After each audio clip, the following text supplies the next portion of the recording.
Hello everyone. तो protest के बीच में दिल्ली यूनिवर्सिटी ने जो अपना रिजोल्यूशन पास करा था असेसमेंट स्कीम के लिए, उसको वेबसाइट पर अपलोड कर दिया है उसका नोटिस।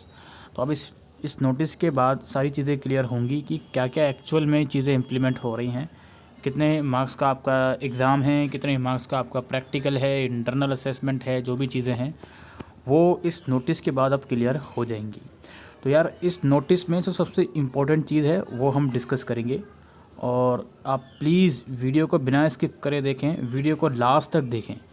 अब वीडियो शुरू करें इससे पहले एसओएल के स्टूडेंट सवाल करेंगे, सर ये वीडियो हमारे लिए भी है, क्या ये स्कीम हम पर भी इम्प्लीमेंट होगी? देखो यार, इस स्कीम के अंदर बहुत सारे कंपोनेंट हैं दोस्त, बहुत सारे, और हर एक कंपोनेंट एसओएल के लिए इम्प्लीमेंट करना पॉसिबल नहीं है। उसका रीज़न क्या है भाई? इस स्कीम जो मैं अभी डिस्कस करने वाला हूँ, इसमें यार प्रैक्टिकल्स हो रहे हैं। एसओएल में प्रैक्टिकल नहीं होते हैं यार, पॉसिबल ही नहीं है यार। बच्चा कैसे आएगा प्रैक्टिकल करने, जो बच्चा दिल्ली के बाहर का एडमिशन है? इंटरनल असेसमेंट एसओएल ज़रूर ले रहा है, ऑनलाइन ले रहा है, लेकिन यार प्रैक्टिकल कैसे देगा बच्चा, जिसके अंदर जो आपका पीपीटी वगैरह है, वाइवा है, वो बच्चा कैसे देगा यार एसओएल का बच्चा? तो आपका जो ये पहला सवाल रहेगा कि यार एसओएल के लिए ये स्कीम इम्प्लीमेंट होगी या एनसीएफ के लिए भी? एनसीएफ के लिए समहाउ हो सकती है बिल्कुल, बिकॉज वो सिर्फ दिल्ली रेजिडेंस के लिए होता है एनसीएफ, और उसमें कॉलेज वो चीज़ इम्प्लीमेंट कर सकते हैं समहाउ। लेकिन यार एसओएल की अगर मैं बात करूँ तो इस स्कीम के कुछ इंपॉर्टेंट चीज़ें हैं जो इम्प्लीमेंट बिल्कुल एसओएल में हो सकती हैं, और कुछ चीज़ें बिल्कुल नहीं हो सकती हैं। एक आम लॉजिकल ह्यूमन बीइंग अगर इस वीडियो को पूरा बिना स्किप करे देखेगा या फिर इस नोटिस को पढ़ेगा, उसके आराम से चीज़ें समझ में आ जाएंगी, क्या क्या चीज़ें एसओएल पर इम्प्लीमेंट हो सकती हैं, क्या क्या चीज़ें नहीं हो सकती हैं। ठीक है, बस इतना समझ दो, एसओएल में अटेंडेंस मैंडेटरी नहीं होती। ठीक है, कोई मार्क्स नहीं है एसओएल के अंदर अटेंडेंस के, और प्रैक्टिकल वगैरह एसओएल में नहीं होते हैं। अब हम वीडियो को शुरू करते हैं, क्या है और क्या नहीं है। देखिए, आपके पास टोटल सेमेस्टर 1 में 7 सब्जेक्ट्स होंगे, ठीक है, जिसमें से 4 सब्जेक्ट्स आपके 4 क्रेडिट्स वाले होंगे और बाकी के 3 सब्जेक्ट आपके 2-2 क्रेडिट्स वाले होंगे। ठीक है, जो सब्जेक्ट ऐसे हैं आपके जो 4-4 क्रेडिट्स के हैं, अब उसको समझिए। यहाँ से मैं मार्क कर देता हूँ, ये कुछ 5 कैटेगरी के सब्जेक्ट हैं जो 4 क्रेडिट्स के अंदर फॉल करते हैं। इसके अंदर जो टोटल क्रेडिट्स होता है, इस क्रेडिट्स को भी डिवाइड करा जाता है लेक्चर में, ट्यूटोरियल में और प्रैक्टिकल में। जो मेन जो हाईलाइट है ना, जो मेन चीज़ जो डीयू ने इम्प्लीमेंट करी है, वो ट्यूटोरियल से रिलेटेड चीज़ें इम्प्लीमेंट करी हैं। वो क्या है चीज़ें, वो अभी आपको पूरी वीडियो देखोगे समझ में आएगा। तो जो आपके 4 क्रेडिट्स वाले सब्जेक्ट हैं, मेनली वो 3 कैटेगरीज में डिवाइड होते हैं। पहली कैटेगरी वो होती है, पहली कैटेगरी लेक्चर की होती है, दूसरी ट्यूटोरियल की होती है और तीसरी प्रैक्टिकल की होती है। अब हर एक सब्जेक्ट में ज़रूरी नहीं है तीनों चीज़ें हों।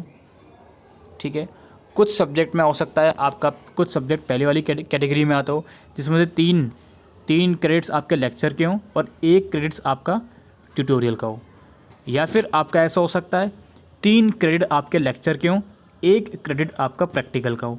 या फिर ऐसा हो सकता है 4 में से आपके टोटल ओवरऑल क्रेडिट सिर्फ प्रैक्टिकल के हों 4, या फिर 3 प्रैक्टिकल के हों, 1 ट्यूटोरियल का हो, या 2 प्रैक्टिकल के हों और 2 ट्यूटोरियल के हों। ठीक है, ये सब चीज़ें पॉसिबल हैं। अब यहाँ पर आपको समझना है बहुत इंपॉर्टेंट चीज़, आपका सब्जेक्ट कितने क्रेडिट्स का है, पहले ये आपको समझना है। ठीक है, वो कैसे पता चलेगा कि आपका क्रेडिट कितने प्रैक्टिकल, कितने आपका जो सब्जेक्ट है वो कितने क्रेडिट्स का है, और उसके अंदर सब क्रेडिट्स लेक्चर, ट्यूटोरियल और प्रैक्टिकल के कितने कितने हैं, वो आप डीयू का सिलेबस डाउनलोड कीजिए वेबसाइट से, वहाँ पर आपको चीज़ें क्लियर होंगी। डीयू का सिलेबस जब आप डाउनलोड करते हो तो सब्जेक्ट का जहाँ पर सिलेबस लिखा होता है, टॉप साइड में लिखा रहता है कि ये जो सब्जेक्ट है 4 क्रेडिट्स का है, जिसमें से इतने क्रेडिट्स इसमें ट्यूटोरियल के लिए होंगे, इतने प्रैक्टिकल के लिए होंगे, इतने आपके लेक्चर के लिए होंगे। ठीक है, तो पहला सब्जेक्ट को समझिए। अगर आपका सब्जेक्ट ऐसा है जिसमें 3 क्रेडिट्स लेक्चर्स को दिए जा रहे हैं और 1 क्रेडिट ट्यूटोरियल को दिया जा रहा है और प्रैक्टिकल का कोई भी क्रेडिट नहीं है, तो ऐसी कंडीशन में आपका जो थ्योरी एग्ज़ाम होगा वो होगा 3 घंटे का, और 90 नंबर का ये थ्योरी एग्ज़ाम होगा, और इंटरनल असेसमेंट आपका 30 नंबर का होगा। इस 30 नंबर के अंदर ध्यान से सुनिएगा, 12-12 मार्क्स के ये असाइनमेंट और क्लास टेस्ट रहेंगे, और 6 नंबर आपके अटेंडेंस के रहेंगे।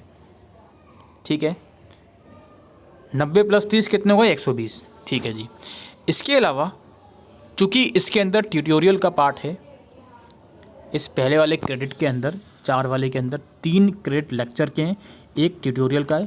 तो भाई ट्यूटोरियल के अंदर कंटिन्यूअस असेसमेंट होगा आपका 40 नंबर का। अब इस 40 नंबर के अंदर 35 नंबर आपके जो क्लास में एक्टिविटीज़ होती हैं, उन एक्टिविटीज़ में कुछ भी हो सकता है। क्या क्या हो सकता है वो मैं आपको दिखाता हूँ। ऊपर हम चलेंगे इस नोटिस के अंदर और आपको समझाने की कोशिश करूँगा क्या क्या चीज़ें हो सकती हैं। Literature review, book review, movie review, project activity, research come presentation, creative writing, paper writing, group discussion, problem solving exercises, any creative production may be done in a group, innovative project, any other scholastic work related to application of conceptual understanding of the subject। ठीक है, ये सारे जो components मैंने बताए, ये जिसका भी ट्यूटोरियल का क्रेडिट है उनके लिए रहेगा 35 मार्क्स का, और 5 मार्क्स इसमें अगेन अटेंडेंस के ऐड होंगे। बात समझ में आ गई? पहली चीज़ आपको समझ में आ गई। तो 40 नंबर 120 में और ऐड कर दो, ये होगा टोटल 160। दूसरा समझते हैं। दूसरा है 4 क्रेडिट का आपका सब्जेक्ट है, जिसमें से 3 लेक्चर को दिए जा रहे हैं और 1 प्रैक्टिकल को दिया जा रहा है। ठीक है जी। तो भाई 3 लेक्चर को दिए जा रहे हैं, 90 नंबर का थ्योरी एग्ज़ाम रहेगा। ठीक है जी। 30 नंबर अगेन इंटरनल असेसमेंट के रहेंगे। ठीक है जी, इंटरनल असेसमेंट के 30 नंबर रहेंगे, और अगेन इसमें 12 मार्क्स का असाइनमेंट हो सकता है, 12 मार्क्स का क्लास टेस्ट और 6 नंबर अटेंडेंस के। हो गए 30, 120 हो गए। इसके बाद ट्यूटोरियल के आगे 0 लिखा है, बिकॉज इसके अंदर ट्यूटोरियल का एक भी लेक्चर नहीं है, 0 लेक्चर है। तो ट्यूटोरियल के आगे जो कंटिन्यूस असेसमेंट है ये 0 रहेगा। चूँकि इसके अंदर प्रैक्टिकल का कंपोनेंट है, तो यहाँ पे अब प्रैक्टिकल होगा। ठीक है, यहाँ पर अब प्रैक्टिकल होगा। कोई भी आपका सब्जेक्ट ऐसा नहीं हो सकता जिसके अंदर दोनों क्रेडिट होंगे, ट्यूटोरियल का भी होगा और प्रैक्टिकल का भी होगा। ऐसा सब्जेक्ट नहीं होगा आपके पास, या तो ट्यूटोरियल का सेक्शन होगा उसमें, या प्रैक्टिकल के क्रेडिट होंगे। पहले वाली कैटेगरी में हमने ट्यूटोरियल का क्रेडिट समझा, जिसमें 40 मार्क्स सीए के आ रहे हैं कंटिन्यूस असेसमेंट के। दूसरी वाली जो कैटेगरी है, इसमें प्रैक्टिकल का 1 क्रेडिट है, तो प्रैक्टिकल हमारा ओवरऑल हो गया 40 नंबर का। आई एम रियली सॉरी, 40, एक सेकेंड, प्रैक्टिकल ओवरऑल हो गया यस 40 नंबर का। ठीक है, 40 नंबर का प्रैक्टिकल है। अब इसको भी डिवाइड करा गया है, इस 40 नंबर को भी डिवाइड करा गया है, जिसमें से जो एक्चुअल प्रैक्टिकल रिटर्न एग्ज़ाम रहेगा वो 20 नंबर का रहेगा, कंटिन्यूस असेसमेंट रहेगा वो 10 नंबर का रहेगा, और वाइवा जो आपका रहेगा वो अगेन 10 मार्क्स का रहेगा, जिसमें से आप देख सकते हो 25% वेटेज सीए को दी जा रही है, and term and practical examination को 50% वेटेज दी जा रही है, और वाइवा को अगेन 25% वेटेज दी जा रही है। अब चूंकि मैंने कहा प्रैक्टिकल 40 नंबर का है, तो 40 का 50% कितना हो गया, 20। तो देखिए 20 number and term and examination को, सॉरी एंड प्रैक्टिकल एग्जामिनेशन को, और 10-10 मार्क्स आपके वाइवा वाइज और ये कंटिन्यूस असेसमेंट। अब इस कंटिन्यूस असेसमेंट के जो ये 10 नंबर का आ रहा है, इसके अंदर आपका टीचर आपसे कुछ भी पूछ सकता है। कोई एक्स्ट्रा असाइनमेंट दोबारा से बनाने को दे सकता है, कोई प्रेजेंटेशन क्लास में बोलने को दे सकता है। ठीक है, याद रखिए ये सब चीज़ें इंटरनल असेसमेंट से अलग हैं भाई। इंटरनल असेसमेंट 30 नंबर का अपना अलग है, प्रैक्टिकल का ये सारे कंपोनेंट अलग है, और अगर आपका ट्यूटोरियल का क्रेडिट है तो उसका ये 40 नंबर अलग है। इंटरनल के 30 नंबर भाई अलग हैं, इस चीज़ को ध्यान में रखना। ठीक है, तो इस कंडीशन में क्या हो रहा है भाई, जो कॉलेज वाले हैं, कॉलेज के बच्चों ने जो असाइनमेंट पहले ही 30 नंबर के बना के रखे हुए थे, 25 नंबर के बनाए होंगे, अब 30 कर दिया इसको। तो अब क्या हुआ, अगर आपका ट्यूटोरियल का कंपोनेंट था तो 40 नंबर और ऐड होगा आपके, जिसमें से 35 नंबर आपके सारी एक्टिविटीज़ हैं अलग अलग जो टीचर दे सकता है, 5 नंबर अटेंडेंस के हैं। तो वही वो 35 नंबर दोबारा और लेकर रहो, परेशान टीचर की 35 नंबर का और इनका हमको इंटरनल बना कर देना है। बच्चे भी परेशान, क्या अभी तो असाइनमेंट दिए हैं दोबारा बना कर देने पड़ेंगे। यही रीज़न है जो प्रोटेस्ट का हो रहा है। वहीं अगर आपका प्रैक्टिकल का है कंपोनेंट, 4 में से 1 क्रेडिट प्रैक्टिकल का हो रहा है, तो वही है 30 नंबर तो ऑलरेडी दे चुके हम, प्रैक्टिकल का और दो, प्रैक्टिकल का और दो। पहले जो प्रैक्टिकल 20 का हुआ करता था, अब ये 40 का कर दिया, 2 चीज़ और ऐड कर दी, वाइवा ऐड कर दिया इन लोगों ने। कंटिन्यूस असेसमेंट में अगेन कुछ भी वो लोग बोल सकते हैं आपसे। ठीक है, अब है जी हमारा तीसरी कैटेगरी का सब्जेक्ट, जिसमें टोटल क्रेडिट 4 हैं। अगेन इसमें लेक्चर का 0 क्रेडिट है, लेक्चर का एक भी क्रेडिट नहीं है इसमें, सारे क्रेडिट इसमें इन लोगों ने प्रैक्टिकल को दे दिए। अब क्या होगा जी, अगर आपका कोई ऐसा सब्जेक्ट है जिसमें लेक्चर का एक भी क्रेडिट नहीं है, नॉर्मली नहीं होता, बहुत ही ऐसे लिमिटेड सब्जेक्ट्स होंगे जिसमें ये होता होगा। साइंस स्ट्रीम में कुछ सब्जेक्ट ऐसा हो सकता है जिसके अंदर लेक्चर का एक भी क्रेडिट नहीं है। तो ऐसी कैटेगरी में क्या होगा भाई, ऐसी कैटेगरी में ओवरऑल चूँकि प्रैक्टिकल को 4 क्रेडिट्स दिए जा रहे हैं, तो आपका जो प्रैक्टिकल रहेगा वही पूरा 160 नंबर का रहेगा। आपका कोई थ्योरी एग्ज़ाम इसका नहीं होगा। पूरा जो कंपोनेंट है वो प्रैक्टिकल का रहेगा आपका, जिसके अंदर 80 नंबर ये लोग बोल रहे हैं प्रैक्टिकल को हम देंगे, 40 नंबर वाइवा वॉइस और सीए कंटिन्यूअस असेसमेंट को देंगे, जिसके अंदर बहुत सारी एक्टिविटीज़ वो ले सकते हैं, 2 से 3 एक्टिविटीज़ करवा सकते हैं। ठीक है, ये है कहानी। इसमें इंटरनल असेसमेंट नहीं होगा। अब इंटरनल असेसमेंट क्या यार, प्रैक्टिकल के अंदर भी चीज़ें हो ही रही हैं, तो ऐसा कहना तो मुझे लगता नहीं कि इंटरनल असेसमेंट नहीं होगा। ओवरऑल बच्चों को प्रैक्टिकल तो देना ही पड़ रहा है, उसमें रिटर्न एग्जामिनेशन के अलावा वाइवा उसको देना पड़ रहा है, और 40 नंबर और उसको सीए के लगाने हैं कंटिन्यूस असेसमेंट के। तो ये कंटिन्यूस असेसमेंट क्या होता है ना, बेसिकली जो रेगुलर जो बच्चा कॉलेज जा रहा है उसमें टीचर बच्चे को जज करेगा कि यार रेगुलरली आ रहा है बच्चा, तो इसकी एक्टिविटीज़ कैसी हैं, क्लासेस में रिस्पॉन्स कैसा है, इसका समहाउ वो भी डिपेंड करता है इन चीज़ों पर, कंटिन्यूस असेसमेंट के ऊपर। तो इस चीज़ को और ध्यान रखना आप। अब क्या ध्यान रखोगे, अब तो पूरा एग्ज़ाम ही आने वाले हैं, नेक्स्ट सेमेस्टर ज़रूर ध्यान रखना है इन चीज़ों को। अब एक और कैटेगरी क्या है हमारी, 4 में से 1 क्रेडिट लेक्चर को दिया जा रहा है, 3 क्रेडिट प्रैक्टिकल को दिए जा रहे हैं। तो ऐसी कैटेगरी में जो 1 क्रेडिट लेक्चर को दिया जा रहा है उसका एग्ज़ाम होगा 30 नंबर का, हमारा थ्योरी एग्ज़ाम होगा 1 घंटे का, और 10 नंबर के इंटरनल असेसमेंट रहेंगे हमारे, जिसके अंदर क्लास टेस्ट असाइनमेंट वगैरह होंगे, और अटेंडेंस के भी इसको कंपोनेंट को ऐड करेंगे। ये 10 मार्क्स का रहेगा, ये 40 हो गया। और चूँकि प्रैक्टिकल के इसमें अगेन 3 लेक्चर हैं, तो प्रैक्टिकल मार्क्स होगा 120 नंबर का प्रैक्टिकल होगा, जिसमें से अगेन 60 नंबर रिटर्न एग्ज़ाम के रहेंगे, 30 मार्क्स आपके वाइवा वॉइस के और सीए के रहेंगे।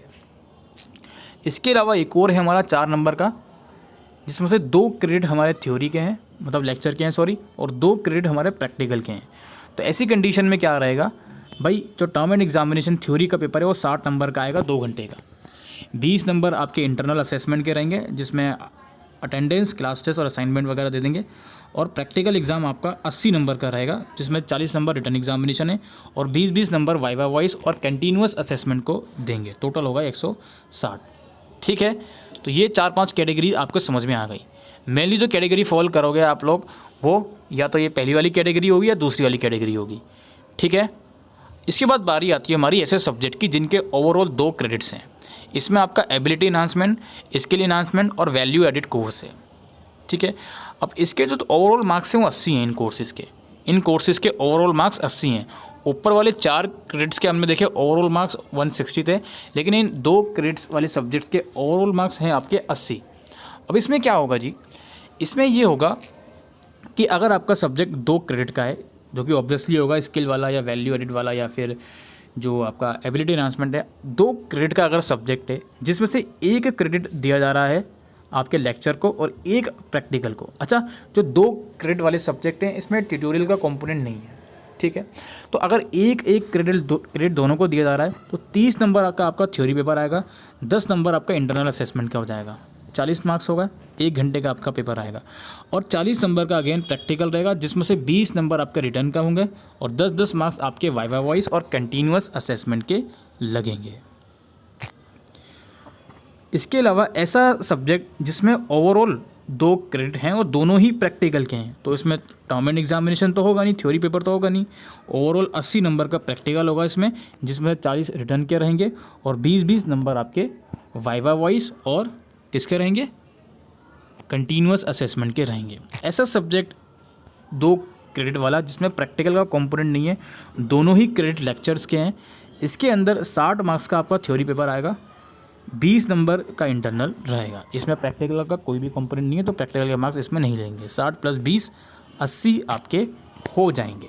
ठीक है, यहाँ पर एक चीज़ और मैं आपको बताना चाहता हूँ, आप इस पॉइंट को पढ़िए, डबल स्टार कहाँ लगा हुआ है। डबल स्टार 2 क्रेडिट वाले सब्जेक्ट पे लगा हुआ है, इसमें और इसमें प्रैक्टिकल के सेक्शन में। इसमें ये बोल रहे हैं कि ऐसा कोर्स 2 क्रेडिट वाला जिसमें प्रैक्टिकल कंपोनेंट हैं, उसके अंदर या तो एंड टर्म प्रैक्टिकल एग्जामिनेशन होगा या फिर एंड टर्म रिटर्न एग्जामिनेशन होगा। अब ये कॉलेज टू कॉलेज डिपेंड कर सकता है भाई, आपका जो कॉलेज है, मान लीजिए कोई ऐसा सब्जेक्ट आपके पास है 2 क्रेडिट वाला, इसमें प्रैक्टिकल का भी अगर कंपोनेंट है तो उसमें आपके कॉलेज के ऊपर डिपेंड करता है कि वो उस क्रेडिट को यूज़ कर रहा है प्रैक्टिकल एंड एग्जामिनेशन के लिए या रिटर्न एग्जामिनेशन के लिए, एंड टर्म रिटर्न एग्जामिनेशन के लिए। ठीक है, तो आई होप आप समझ रहे हो क्या बोलने की मैं कोशिश कर रहा हूँ। ठीक है, बाकी इतना कंफ्यूज नहीं होना, सारे डिपेंडेंट आपसे ज़्यादा बर्डन टीचर के ऊपर होगा कि भाई कौन कौन सी एक्टिविटी बच्चे से करवाएं। टीचर जो बच्चों को बोला बच्चा वो करके लेकर जाएगा, और तो बच्चे के ऊपर बर्डन रहेगा एंड वुमन पर सारी एक्टिविटीज़ करना, बट एक्चुअल में कैलकुलेशन वर्क ये सब टीचर को करना है भाई। टीचर का काम है भाई ये करके लाओ, आपको बताने का, और आपका काम है करने का। ठीक है, अब यहाँ पे ये सब चीज़ें क्लियर हो गई हैं आप लोगों को। थोड़ा सा अटेंडेंस का मैं ज़रूर से आपको बताना चाहूँगा। अटेंडेंस का थोड़ा समझ लीजिए कितने का होता है कितने का नहीं होता। देखो जी, आपके 6 मार्क्स अटेंडेंस के रहेंगे ना, अगर आप 67% से ऊपर की अटेंडेंस है तो आपको इतने नंबर मिलेंगे, और यहाँ पे आप लोग देख सकते हो। और 70% से ऊपर है तो 2.4 मार्क्स मिलेंगे, 75 से ऊपर है 3.6 मार्क्स, 80 से ऊपर है 4.8, और 85 से ऊपर है तो 6 मार्क्स आपको ओवरऑल मिल जाएंगे। और इसके अलावा जो 5 मार्क्स वाला कंपोनेंट है, यानी कि जो ट्यूटोरियल वाला सब्जेक्ट है आपका, जिसमें ट्यूटोरियल का क्रेडिट है, इसके अंदर जो 5 मार्क्स और आपको मिलेंगे अटेंडेंस के, सीए वाले के अंदर।